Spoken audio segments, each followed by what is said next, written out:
اور جب سواریوں میں سفر کر رہے تھے تو انہوں نے سواریاں جمع کر کے کیا کہانی تھی، ایک سواری پہ 2-2 3-3 لوگ سوار تھے۔ حال یہ تھا کہ 6 سنیں اور 8 تلواریں۔ اب انسان یہ ذہن میں بات بٹھائیں کہ انسان جب اپنے مقابلے میں طاقتور بندے کو محسوس کرتا ہے تو ذہنی طور پہ کمزور پڑ جاتا ہے۔ یعنی بندوق آپ کی یہاں گردن پہ رکھ دی جائے تو بہت بڑا بہادر چلانے والا آدمی بھی پورا کام جاتا ہے۔ جب ذہن مان گیا نا کہ میرے سامنے 3 گنا زیادہ فوج کھڑی ہے اور اسلحے سے لیس ہے، بندہ نفسیاتی طور پر ہی کمزور ہو جاتا ہے، ذہنی طور پر۔ لیکن یہ 312 اور 13 کمزور کیوں نہ ہوئے، یہ گھبرائے کیوں نہ؟ جب ابو جہل نے رات کو بندے بھیجے نا، اس نے کہا جاؤ جا کے پتہ کر کے آؤ مسلمان کتنے، تو جاسوس نے جا کے کہا کہ جناب وہ 313 ہے، اتنا تھوڑا سا اسلحہ ہے، تھوڑی سی سواریاں ہیں۔ تو ابو جہل کہنے لگا ان سے لڑائی کیا کرنی ہے، انہیں سپانا گھوڑوں کی اونٹوں کی پشتوں پہ باندھ کے مکے لے جائیں گے۔ یہ خوش فہمی دیکھو، یہ منہ اور مسلم کی دعوت، وہاں لے جائیں گے اور لے جا کے نا وہاں ان سے بات کریں گے۔ تو وہ جو جاسوس تھا نا وہی بول پڑا، کہنے لگا سردار مجھے تو سننے بات ہے۔ اس نے کہا پوری بات کیا ہے؟ کہا پوری بات یہ ہے کہ ہیں 313 پر سب کا شہید ہونے کا ارادہ ہے۔ سبحان اللہ۔ کشتیاں جلا کے آئے ہیں، بندہ کمزور پڑنے والا ایک بھی نہیں۔ اب نظریہ لڑا، نظریہ کیا تھا کہ حضور نے فرمایا تھا میرے رب کا وعدہ ہے وہ تمہاری مدد کرے گا، اور پھر وَلَقَدْ نَصَرَكُمُ اللَّهُ بِبَدْرٍ وَأَنْتُمْ أَذِلَّةٌ، تھوڑی جی تکلیف، خوشبو والا، اللہ فرماتا ہے میں نے تھوڑا یہ دھیان دینا بیٹا، خوشبو والا، تم تو کمزور تھے۔ کھڑے ہو جائے، نظریہ لڑا، تلواریں ہار گئیں، تھوڑا یہ کھڑے، تیر ہار گئے، نیزے ہار گئے، برچھیاں ہار گئیں، اور رسول اللہ نے جو نظریہ دیا تھا وہ نظریہ جیت گیا۔ بھروسے والے لوگ جیت گئے۔ جب تک مسلمان، میں بڑے درد سے کہتا ہوں ہمارے گھروں میں سیاست چلتی ہے، بچے میری مٹھی میں رہے، سسرال والے میری مٹھی میں رہے، محلے والے میری مٹھی میں رہے، برادری والے میری مٹھی، کوئی نہیں رہتے میاں کی مٹھی چھوٹی، کوئی نہیں رہتا۔ مجھے ایک بزرگ کہنے لگے 5 بچے ہیں ایک بھی نہیں سنتے، تو میں نے کہا بابا جی اتنی مجبوری کیا ہے بچوں کو سنانے، آپ نے جو سنانا ہے رب کو سنایا، جتنی دیر ان پر دھیان کرنا ہے اتنے نفل بڑھا دیں، ان کو موت کرنے دیں۔ آپ کتنا کوئی نے قائل کریں گے اور کتنا قائل کریں گے، اسی طرح کا سلسلہ ہے۔ جتنی سیاست ہم لڑاتے ہیں نا لوگوں کو سیٹ کرنے میں، اگر اس سے آدھا وقت بھی اپنے رب کو راضی کرنے میں تو رب راضی ہو جائے تو لوگوں کے دلوں میں محبت پیدا فرما دے۔ نظریاتی بنے، توجہ اتنی بندوں پہ توجہ کرنا، اتنی سیاست کرنا، اپنے آپ کو آرو کرنا، کوئی ضروری ہے کہ سارے لوگ کا بیعت کریں؟ کوئی ضروری ہے؟ کوئی ضروری ہے؟ کوئی ضروری ہے کہ ہر وقت آپ یہی کہیں کہ ہر کونے سے میری تعریف بھی اٹھے؟ کوئی ضروری نہیں میرے بھائی، نظریاتی ہو جائے، توجہ اللہ رسول کی جانب، توجہ اللہ والوں کی جانب۔ باقی یہ دنیا کی سیاست اس میں تھوڑی کمی ملا ہے۔ دیکھیں رسول پاک صلی اللہ علیہ وسلم نظریہ ایک جنگ سے واپسی ہے، حضور آرام کر رہے ہیں، صحابہ تھوڑا سا ہٹ کے ادبن دور دور ہو کے لیٹ گئے، سرور کائنات علیہ السلام بھی آرام کرنے لگے تو تلوار بنا کے درخت کی ٹہنی سے لٹکا دی، حضور بھی آرام کرنے، ایک بندہ آ گیا، تلوار اتار لی، حضور پر تان لی، اور محبوب علیہ السلام فرماتے ہیں آنکھیں سوتی ہیں دل تو میرا چاہتا ہے۔ اس نے تلوار تان لی، اللہ کرے میں آپ کو بات سمجھاؤں، میں اچانک کو یہاں بندوق رکھ دے، اس وقت ہم نے دیکھنا ہے کہ بلڈ پریشر کتنا ہو گیا ہے، پھر دیکھنا ہے کس وقت خون کے مد و جزر کا کیا حال ہے۔ اچانک تو دیکھو نا میرے عزیز، رات کو 2 بجے ویسے ہی چھت پہ بلی ہو اور بندے کو کہہ دے کہ چور ہے، تو مجھے بتائیں حال کیا ہوتا ہے؟ انسان کی نفسیات ہے نا۔ لیکن جو نظریاتی بندے ہیں نظریاتی، ڈاکٹر نے کہہ دیا، ایک بندہ نظریاتی نہیں تھا، ڈاکٹر نے کہہ دیا تو ہفتے میں مر جائے گا تو 3 دن میں مر جاتا ہے، ایک نظریاتی ہے۔ ڈاکٹر نے کہا 1 ہفتے کے بعد آپ دنیا سے رخصت ہوں گے، تو اس نے کہا ڈاکٹر صاحب آپ جو کہہ رہے ہیں اپنے علم کے مطابق کہہ رہے ہیں، ہونا وہ ہے کہ میرے رات کریم میں چاہوں، یہ کئی سال بھی نکال سکتا ہے۔ شرط یہ ہے کہ ہم نظریاتی ہیں. ہماری سیاست کی غلطی ہوتی ہے کہ جب میں خود جاتا ہوں بندے آنے لگا جہاں میں نہیں گیا وہاں بیٹا بھیجا تو ولیمے پہ ہو جا چھوٹے بھائی سے کہا تو فاتحہ کہا سارا دن بندے راضی کرتے تھے. حضرت مولا علی فرمایا کرتے تھے یہ اس طرح ہے جس طرح چرواہے کی بکریاں ہیں ادھر والی گھیر کے لاؤ تو ادھر والی نکل جاتی ان کو گھیر تو ادھر والی نکل جاتی. تو ضرورت کیا ہے؟ رب کی جانب توجہ کرنا, اللہ پہ بھروسہ کرنا. اس نے تلوار حضور پہ تان لی. تو بھائی کیا ہوا ہے؟ آپ کو عرض کیا خاموش ہو, اللہ آپ کو خوش رکھے اور یہ آنا جانا بھی بند کرے. آپ کو اللہ تعالیٰ بڑی ساری جزائے خیر دے. کچھ بندے بزدل ہوتے ہیں انہیں تقریر نہ بھول جائے. آپ میری بات سنیں, آپ کی مہربانی, اللہ آپ کو سلامتی عطا فرمائے. میں نے جتنی بات کر لی ہے شاید اتنی بھی نہ کروں, اس سے کم کروں, لیکن چاہتا یہ ہوں کہ میری نہیں ہے نا اللہ رسول کی. اللہ رسول کی بات اپنے دامن میں بڑا ادب رکھتی ہے. عزیز بھائیو, اس نے تلوار حضور پہ تان لی, سرکار نے مقدس آنکھیں کھولی. تو میں بتا چکا ہوں کہ اگر ہم پر کوئی پستول تانے تو شاید سارا وجود کامنے لگے. اس نے تلوار تانی, حضور کی مقدس آنکھیں کھلی, کہنے لگا آپ کو مجھ سے کون بچائے گا؟ قربان جائے حضور نے مسکرانا شروع کر دیا. زندگی نظریاتی بن جاؤ, زندگی ہنس کے گزر جائے گی ساری. لیکن اگر نظریاتی نہیں ہونا تو پھر تو بھائی کاروبار کے نقصان پہ بھی ہارٹ اٹیک ہو جاتا ہے. پھر تو میرے عزیز نوکری سے جواب ہو جائے تو لوگ مریض ہو جاتے ہیں شوگر کے. اگر آپ نظریاتی ہیں تو جی لیں گے. اس نے کہا کون بچائے گا؟ تو محبوب مسکرا کے فرمانے لگے یہ تو نے عجیب بات کر دی, مجھے میرا رب بچائے گا. اللہ کے نام میں طاقت ہے, اللہ کے نام میں قوت ہے, اللہ بچائے گا. بس حضور کی زبان نور سے یہ جملے نکلے, اللہ بچائے گا. ان لوگوں سے ڈرنا چاہیے جو اپنے فیصلے رب کے حوالے کرتے ہیں. اچھا وکیل کرنے کے پیسے نہ ہوں, سفارش کے پیسے نہ, اور معاملہ اللہ پہ چھوڑ دیں, ان سے ڈرو. انہوں نے سب سے بڑے کورٹ میں مقدمہ دائر کیا. حضور فرمانے لگے رب بچائے گا. بس ان لفظوں میں کیا اثر تھا, بندہ کانپنے لگا, تلوار ہاتھوں سے گر گئی. سرکار نے اٹھا لی, فرمایا لو بھائی مجھے تو رب نے بچا لیا ہے, اب تو بتا تجھے کون بچائے گا. آپ زندگی میں اگر نظریاتی ہیں تو آپ زندہ ہیں, اور اگر آپ لگے ہوئے ہیں کہ وہ کیا بنے گا, میری کون سنے گا, گاؤں چھوٹا ہے, میں بات کر بھی لوں گا تو کہاں پہنچے گی, تو کون ہوگا, تو کیسے ہوگا, تو یہ تو کمزوری ہے. آپ کے ذمہ تو کہنا ہے, پہنچانا تو اللہ کریم کی بارگاہ ہے, کرم کے فضل کا نتیجہ ہے.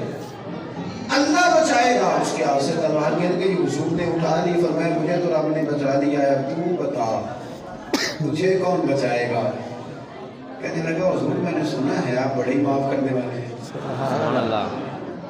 آپ صحیح بتاؤ, ایک بندہ میرے اوپر تانے پستول, تھوڑی دیر کے بعد قابو آ جائے تو وہ مجھے کہتی آپ تو نیک آدمی ہیں چھوڑ دے, تو میں کہتا ہوں قابو آ گیا تو میں نیک ہو گیا, پہلے تو تم کو ڈوب لے آیا تھا.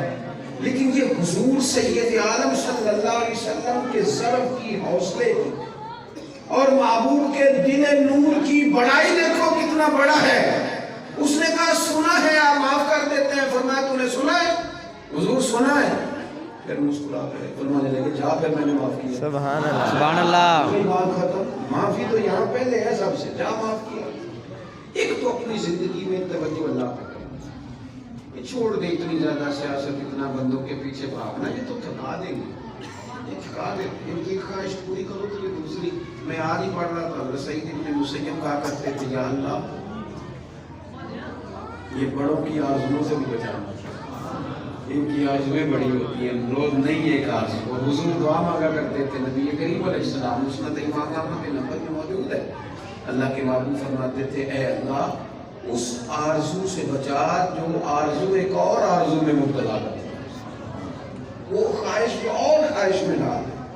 تو ایک تو توجہ اللہ پہ کرے. دوسری بات زندگی کو بودواش کرو, اس کو سادہ کریں. سرور کائنات صلی اللہ علیہ وسلم کا کمال یہ تھا کہ لوگ نا حضور کے ساتھ ڈیل کرنے میں آسانی محسوس کرتے کہ حضور سے بات آسانی سے کی جا سکتی. سرور کائنات بات سمجھیں, یہ جو ہمیں شوق ہے نا سہولتوں کا یہ ضرور لے کوئی بھی سہولت منع نہیں لیکن اپنے آپ کو سہولتوں کے ساتھ زندہ رکھنا ہے ہم نے نا کچھ آسانیاں زیادہ جمع کرنا شروع کر دیا اپنے سردیوں میں ہیٹر ہے گرمیوں میں اے سی ہے اور ہر شہر لوگ کچھ نہ پڑے گا اور واش روم بھی اٹیچ ہے اتنی سہولیات جمع کرنا چاہتے ہیں بس نہیں چلتا ورنہ جو ہم لا سکتے ہیں وہ تو ضرور آتا ہے اس سے زیادہ جب آپ اتنی آسانیوں کے عادی ہو جاتے ہیں نا میرے عزیز تو پھر آپ نظریاتی نہیں رہتے پھر آپ کو قابو کیا جا سکتا ہے پھر تو ڈاکٹر کو بھی اے سی دے کے تحفے میں تو مرضی کی دوائی لکھوائی جا سکتی حالانکہ اس معاملے میں سفارت چلنی چاہیے صحت والا معاملہ تو ٹھیک ہونا چاہیے نا لیکن ڈاکٹر اگر بڑا ہے تو اسے چابی نہیں کمپنی والے گاڑی کی تو اسی کمپنی کی دوائی لکھ دیں اللہ ماشاء جب آپ نظریاتی ہیں تھوڑے پہ آپ کو گزارا کرنا آتا ہے حضور صلی اللہ علیہ وسلم نے نا ہمیں اپنی سیرت کے تعلق سے جو دوسرا بڑا نظریہ دیا وہ یہ ہے آپ کو میری باتوں میں سمجھ آ رہی ہے سبحان اللہ جو نہیں بولتے انہیں بھی آ رہی ہے حضور نے ہمیں اپنی سیرت نور سے ایک پیغام دیا ہے کہ دنیا میں تمہارے مکانات نہیں تم نے یہاں رہنا ہے مسافر ہو گیا تمہارے لیے نا عالی شان محلات اور تمہاری مرضی کی آسانیاں اور سہولتیں وہ ساری رب نے جنت میں تمہارے لیے تیار کی وہاں تمہیں من چاہی چیزیں ملیں یہاں تم نے مسافروں کی طرح ان فی دنیا کا مسافر کی طرح راہگیر کی طرح وقت گزارنا آپ نے کبھی دیکھا ہے کہ بس اسٹاپ پہ جہاں بندے کھڑے ہو کے بس کا انتظار کرتے ہیں وہاں کبھی کسی بندے نے جگہ خرید لی ہوتی ہے یہاں اکثر کھڑے ہونا پڑتا ہے تو جو جگہ تھوڑی خریدتا ہے کیوں اسے پتا ہے کہ بس آئی نہیں میں نے چلے جانا پلیٹ فارم پہ ریلوے اسٹیشن پہ کبھی کسی بندے نے جگہ خریدی ہے یار اکثر آنا جانا پڑتا ہے تو چلو تھوڑی خرید لیتے ہیں کبھی خریدی ہے ایئرپورٹ پہ نا میں نے یہ دیکھا ہے کہ آپ اپنا بیگ رکھ کے ہینڈ کیری سامان رکھ کے آپ کسی کرسی پہ جائیں نا اور آپ واش روم سے ہو کے یا کسی طبی حاجت سے ہو کے واپس آئیں تو وہاں کو بندہ اور بیٹھ گیا ہو تو بندے جھگڑا نہیں کرتے چپ کر کے اپنا سامان اٹھاتے ہیں دوسری جگہ پہ کیوں نہیں کرتے ان کو پتہ ہے کہ فلائٹ آئی تو میں نے یہاں رٹا ڈالنے کی ضرورت کیا ہے آپ نبی کریم علیہ السلام کی بات کو سمجھے حضور نے فرمایا کہ تم نے یہاں مسافر کی طرح رہنا ہے مسافر کو دو مرنے کے لیے جھگڑے کھڑے کرتے ہیں وہ کچھ 6 انچ کے لیے رٹے ڈالتے ہیں ان کو تو پتا ہے کہ حضرت اسرائیل میں آنا ہے اور ہم نے چلے جانا ہے اس لیے حضرت بلال حبشی رضی اللہ تعالیٰ عنہ بڑا عرصہ رہے مدینہ طیبہ 10 سال رہے انہوں نے کوئی مکان نہیں بنایا ایک حجرے میں وقت گزر گیا وہ بتائے کہ شادی سے پہلے مولا علی شیر خدا کا مکان کہاں تھا وہ بتائے کوفے میں کتنی جائیدادیں بنائی انہوں نے کہاں محلات تعمیر کیے ان لوگوں ان کو پتا تھا حضرت عمر پر 80 دینار کا قرضہ تھا انہیں پتا تھا کہ جب حضور آئے تھے نا معراج کی رات سے مجھے بتایا تھا کہ عمر میں تیرا محل دیکھ کے آیا جب حضور دیکھ آئے تھے تو پھر انہوں نے یہاں بنایا یہ نظریاتی بات ہے اس کو آپ نے سمجھنا ہمارے ہاں یہ ابھی کرونا آیا نا پینک پھیل گئی ڈپریشن کے مریض بڑھ گئے آپ نے ناراض نہیں ہونا زیادہ تر وہ لوگ ٹینشن میں ہیں جو آسانیوں میں جینے والے تھے کیونکہ بندے نے اتنی قیمتی کوٹھی بنائی ہو کر چھوڑ کے مر گئے دل نہیں کرتا اتنے پیسے جمع نہیں ہو کر چھوڑ کے کیسے مرے دل نہیں کرتا وہ لوگ مسافر تھے انہوں نے سامان باندھے ہوئے تھے جب رب کا حکم آئے گا ہم حاضر ہو جائیں اب یہ ٹینشن کیوں پھیلی ٹینشن اس لیے پھیلی کہ ہم اسلامی نظریات کو نہیں سمجھتے وہ میرے بھائی کو کسی اور کا عقیدہ ہے کہ مار جائیں گے تو فنا ہو گئے اور کا عقیدہ ہے اور مجھ سے کوئی سوالات بھی ہوئے اس دوران دیکھو قبر کھڈا بھی ہے گڑھا بھی ہے لیکن مجھے اپنی ڈائریکشن کا پتہ ہے آپ کو بھی اپنی ڈائریکشن کا پتہ ہے ہمیں کسی کی نا ایک خامی کا پتہ ہوتا ہے اپنی تو ساری کا پتہ ہوتا ہے لیکن وہ الگ بات ہے کہ اپنی خامیوں سمیت اپنے آپ سے پیار ہوتا ہے اور کسی چیز کی خامی دیکھ کے بھی اس سے پیار نہیں رہتا عزیز بھائی